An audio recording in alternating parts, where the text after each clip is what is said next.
Okay, friends, today we're going to talk about some integration with completing the square. So let's suppose we're given, this question. Make some quadratic on the bottom. So we can't do u sub because the derivative at the bottom is not on the top.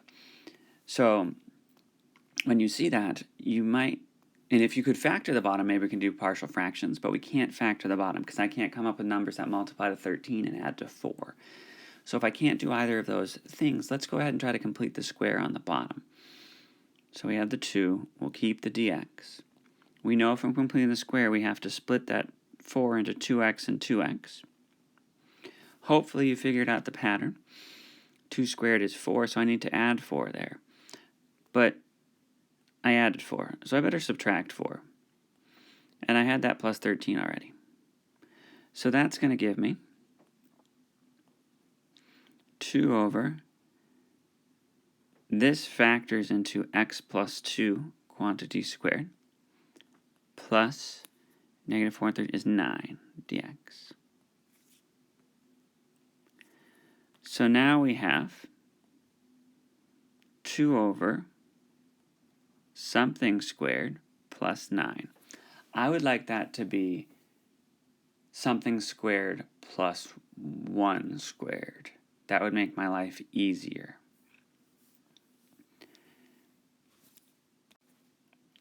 So I would like x plus 2 to be 3u. Let me show you why. If I put 3u here, we'll take care of the d part in a minute. I'm going to ignore it for a minute. And then 3u squared is 9u squared. But then I can take a 9 out. If I want, I can take a 2/9 out. Take all the constants away. And I have u squared plus 1, and that's a derivative that I can show you in a moment. So, but let's go back, because I have a dx, and I need to take care of that. So dx is 3 du. So I need a 3 du here, a 3 du here. I put a du, and I'll put a 3 out here. Now that's going to be 2/3. And then I have to figure out whose derivative this is. Now, you don't have to have these memorized. If you do, cool. But if you don't, we can build what's going on. You see how the bottom looks like a not a quadratic, the Pythagorean theorem. If you see the bottom being the Pythagorean theorem, that would suggest to me that I need some sort of inverse trig. So let's pick the inverse tangent, because that's what it's going to be. So if I had y is the inverse tangent of x, let's take the tangent of both sides. Let's take the derivative of both sides. So the tangent is secant squared, but it's y, so dy dx equals 1. So dy dx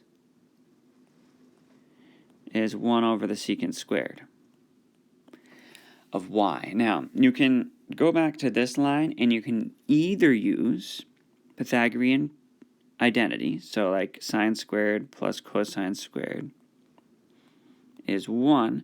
Divide everything by cosine squared, so you'll have tangent squared plus 1 is secant squared. And therefore, secant squared is tangent squared plus 1.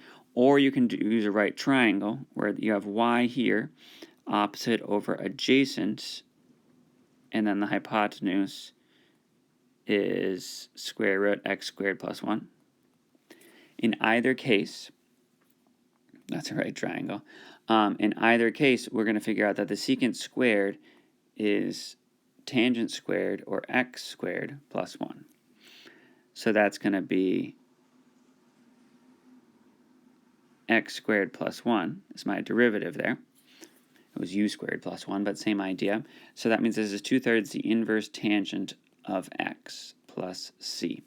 Now I gotta not mess up, because that's not an x, that's a u. That's a close one. So to finish, it's 2/3 the inverse tangent. My u was going to be x plus 2 over 3 plus c. So that's one way we can approach these. Now another type that you might see, maybe I have 7 over square root negative x squared minus 4x minus 3 dx. To me, this sounds a little less obvious, but I still have a quadratic there, and I would like to do something with it. Now, in this case, I might be able to factor that quadratic, but it's under a square root, so unless I can make things go away, by things I mean the square root, then I'm going to need to complete the square. So I have negative x squared minus 4x minus 3. Let's take a negative out. You have x squared plus 4x plus 3. And that's going to be, okay, so x squared plus 2x plus 2x plus 3. So this is the same idea as last time. I need to add a 4, so I need to subtract a 4. So that's going to be, change colors. That's going to be, this factors into x plus 2 squared. And then negative 4 and 3 makes negative 1.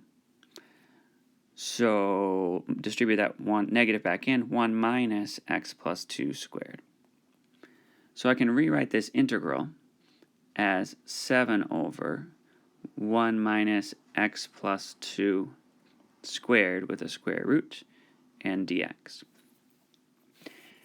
This is still a Pythagorean theorem problem because we have 1 squared, I can think of that as 1 squared, minus something else squared and the square root of that.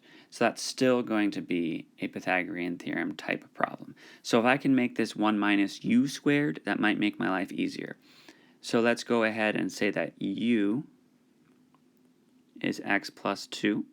So that means du is dx. So I have to do less confusing substitution. Square root 1 minus u squared du. Not dx, du.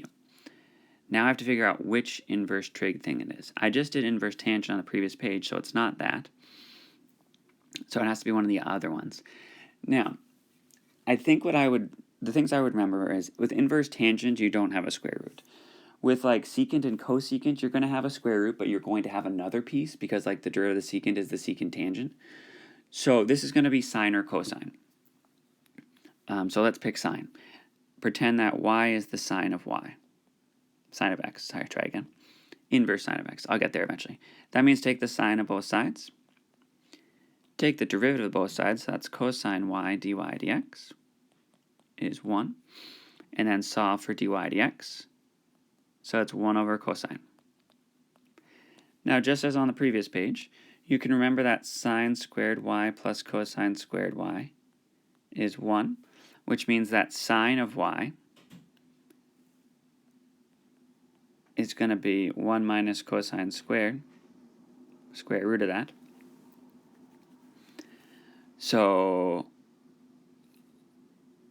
try again. The cosine of y, that was a silly move, cosine of y is 1 minus sine squared. That'll be better. So 1 over cosine is 1 over 1 minus sine squared. So we have that x. So 1 over 1 minus x squared. Square root of 1 minus x squared. Same idea. You could build a triangle if you wanted to from that green rectangle there. The sine of y, the opposite over the hypotenuse. So this is the square root of 1 minus x squared. In either case, the derivative of the inverse sine is going to be, I'll finish that substitution down here, 1 over the square root of 1 minus x squared. So 1 over square root 1 minus x squared is the inverse sine. So take the 7 out. We have 1 over the square root 1 minus u squared. So that's the inverse sine. So the inverse sine of u plus c. And don't forget to go back to where we started. So 7 times the inverse sine of x plus 2 plus c. Hopefully this helps a little bit.